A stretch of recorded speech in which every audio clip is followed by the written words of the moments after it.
Hello students, good morning. You know that we are discussing the poem Keeping Quiet by Pablo Neruda.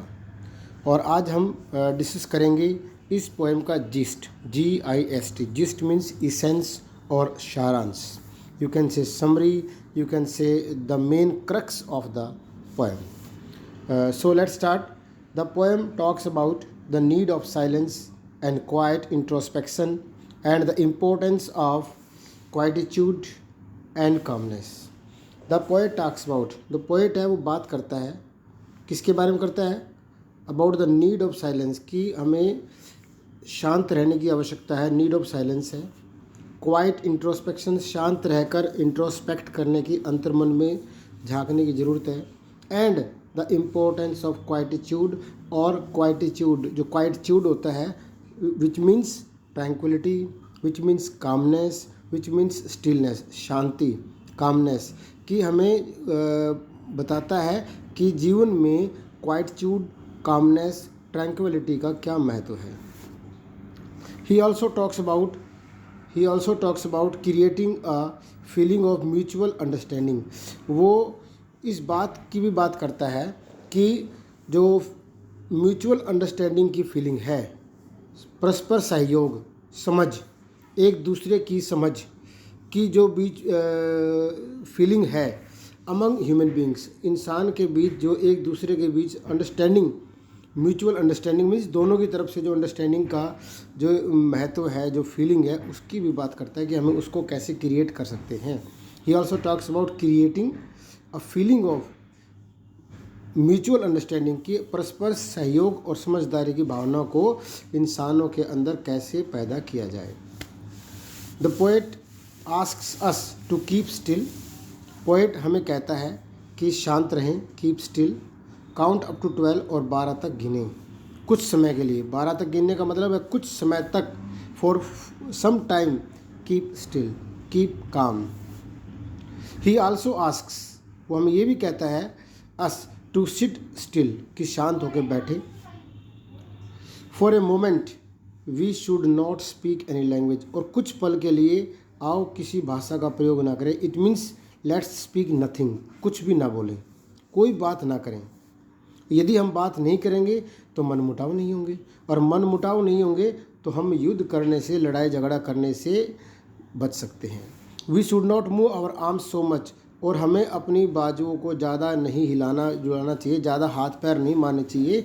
यहाँ पर जो arms word है, इसमें पन जो पोएटिक डिवाइस है, पन का मतलब होता है एक ही वर्ड के दो अर्थ. इसमें आर्म्स का मतलब एक है कि ज़्यादा हलचल नहीं करना, अपने हाथों को ज़्यादा मूवमेंट नहीं करना, और दूसरा आर्म्स का मतलब होता है एमुनिशन, हथियार.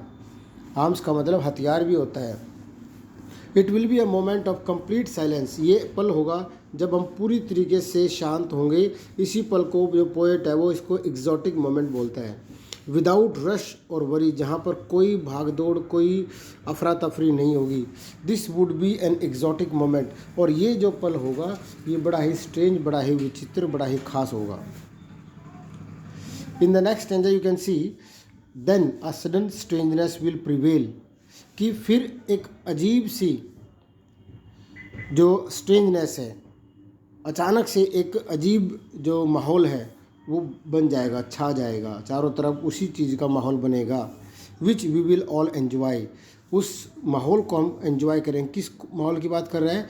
कि जब एक सभा में बैठे 10 लोग, 20 लोग, 50 लोग अचानक से बिल्कुल शांत हो जाते हैं. They remain still, they remain काम, तो वहाँ पर एक अजीब सी हमें एक स्ट्रेंजनेस फीलिंग होती है. उस he is talking about that feeling. It will be bliss, और ये हमारे लिए आनंद की स्थिति होगी, bliss. The fisherman would not harm the whales, और जो फिशर मैन है, जो फिश पकड़ने के लिए जाता है सी में, वो किसी वेल्स को, किसी फिश को नुकसान नहीं पहुंचाएगा. ऑन द कोल्ड सी में. Even the man gathering salt, और जो वहाँ पर समुद्र के किनारे आदमी सॉल्ट को इकट्ठा कर रहा है अपने हाथों से, वुड स्टॉप वर्किंग, वो भी काम करना बंद कर देगा. And look at his hurt hands, और अपने घायल हाथों को देखेगा. And reflect at the pain and harm his strenuous task, has cost him, और फिर विचार करेगा, रिफ्लेक्ट करेगा कि उस कष्ट और नुकसान जो उसके अथक काम ने, स्ट्रेनुअस मीन्स टायरिंग वर्क, जो लगातार काम करने के कारण उसको हुआ है, फिर वो एक पल जब उसको मिलेगा, लगातार काम करने के बाद जब वो एक पल रुकेगा, सभी एक्टिविटीज़ को स्टॉप करेगा, स्टिल रहेगा, काम रहेगा, देन क्या होगा, he will get time to think about his harm, his you can say the inflicted, जो उसकी हाथों पे जो हार्म हुआ है, जो हर्टिंग हुआ है, जो चोट है, जो निशान है या जो दर्द है, उसको ऐसा महसूस करने का उसको समय मिलेगा, उसके बारे में सोचने का समय मिलेगा। All kinds of wars must be stopped at once. Poet ये अपील करता है पूरी दुनिया के सामने कि सभी प्रकार के युद्ध रुकने चाहिए। Green Wars against the environment. Green Wars क्या है? जो वॉर्स हमारे नेचर के अगेंस्ट चल रहे हैं, जो डिफॉरेस्टेशन हो रहा है, पेड़ों को काटा जा रहा है, पोल्यूशन ज़्यादा इंक्रीज हो रहा है, वॉर्स विद पॉइजनस गैसेस, और जहरीली गैस का यूज़ किया जा रहा है युद्धों में, जिससे हमारे एनवायरनमेंट को लॉस हो रहा है, नुकसान हो रहा है। फार्म आर्म्स, हथियारों का यूज़ किया जा रहा है। Must be stopped at once. ये सभी प्रकार के युद्ध है, तुरंत बंद हो जाने चाहिए। People who are all the time preparing, और जो लोग हमेशा तैयारी कर रहे हैं, all the time preparing for wars, युद्ध की तैयारी कर रहे हैं, लीविंग नो सर्वाइवर्स बिहाइंड, और वो युद्ध लड़ते लड़ते पीछे कोई जीवित नहीं बचता है, कोई सर्वाइवर नहीं बचता है बिहाइंड, पीछे। और to find time to wear clothes and walk around with their brothers, strengthening the message of peace and brotherhood, कि पीछे कोई उनको एंजॉय करने वाला नहीं मिलता है, तो इससे बढ़िया क्या है, चलो आओ walk around with their brothers के साथ, अपने भाइयों के साथ, अपने कम्युनिटी के लोगों के साथ, एक देश के दूसरे देश के लोगों के साथ, सबके साथ मिलकर आगे बढ़ें। स्ट्रेंथनिंग द मैसेज, और इस संदेश को और मजबूत करें। कौन से संदेश को? पीस एंड ब्रदरहुड, शांति और भाईचारे के संदेश को और ज़्यादा मजबूत करें। Next you see, at the same time the poet cautions not to confuse stillness with total inactivity। ये बात कल भी मैंने क्वेश्चन में समझाई थी आपको कि पोएट ये बात भी कहता है कि हमें जो स्टिलनेस है, जो शांत रहने की बात है, जो शांत रहने की बात है, उसको हम कंफ्यूज ना करें इस बात से कि टोटल इनएक्टिविटी, की हमें बिल्कुल कुछ नहीं करना, सारे काम छोड़ देने हैं। टोटल इनएक्टिविटी से मतलब नहीं है शांत रहने से। Life is an on going process, कि जीवन निरंतर प्रक्रिया है, चलते रहने का नाम ही जीवन है। Should not be associated with death, इसको मौत से नहीं जोड़ना चाहिए, क्योंकि मौत तो वहाँ पर रुक जाता है, ठहर जाता है, ख़त्म हो जाता है, जर्नी समाप्त हो जाती है। पोएट ये कह रहा है कि जर्नी समाप्त नहीं करना है, प्रोसेस को रोकना नहीं है, कुछ पल शांत रह के सिर्फ सोचना है, इंट्रोस्पेक्ट करना है, विचार करना है। It is to be lived with positive attitude, और हमें पॉजिटिव माइंड सेट से इसको जीना है। He does not want us to ruminate over death, वह ये हमसे ये नहीं चाहता कि हम केवल डेथ के बारे में थिंक करें, सोचें। डीपली थिंकिंग को बोलते हैं ruminate, think deeply. Ruminate means think deeply. Ruminate का मीनिंग होता है थिंक डीपली, कि गहराई से केवल मौत के बारे में सोचते रहे, मतलब किसी काम को बिल्कुल रोक दें। बट ही फील्स दैट, लेकिन वो ये बात कहता है, if for once we do not focus our self single mindedly to keep our lives moving, but to do some introspection और spend some time in silence doing nothing.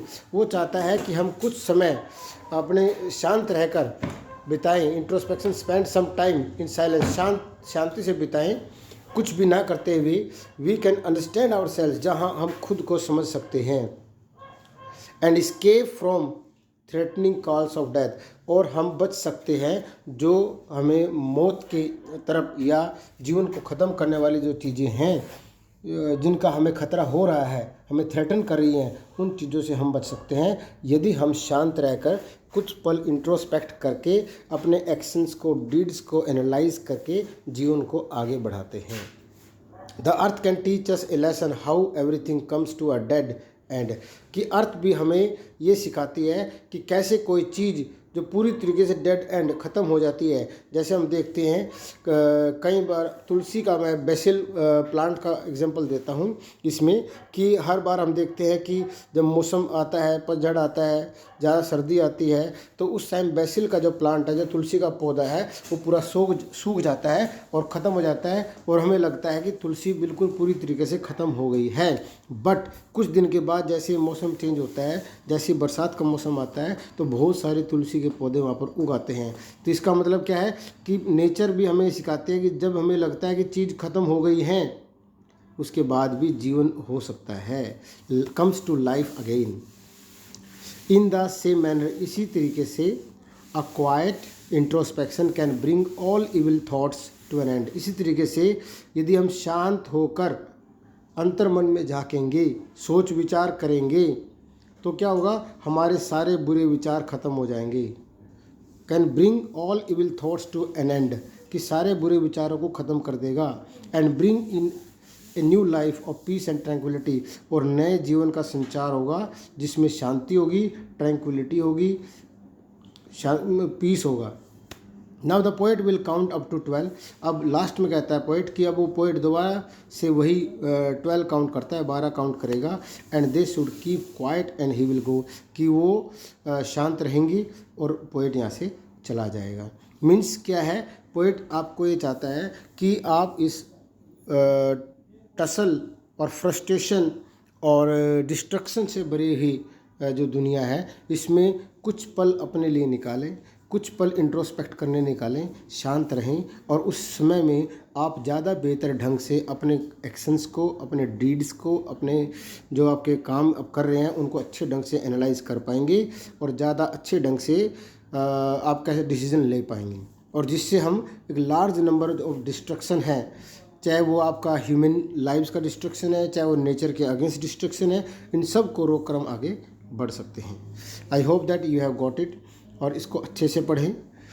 यदि आपको poem अच्छे से समझ में आई हो तो आप you can leave a comment, और यदि नहीं समझ में आई है, कोई आपको नहीं समझ में आ रही है, for that also you can leave a comment, so that I can come to know have you got it और नॉट।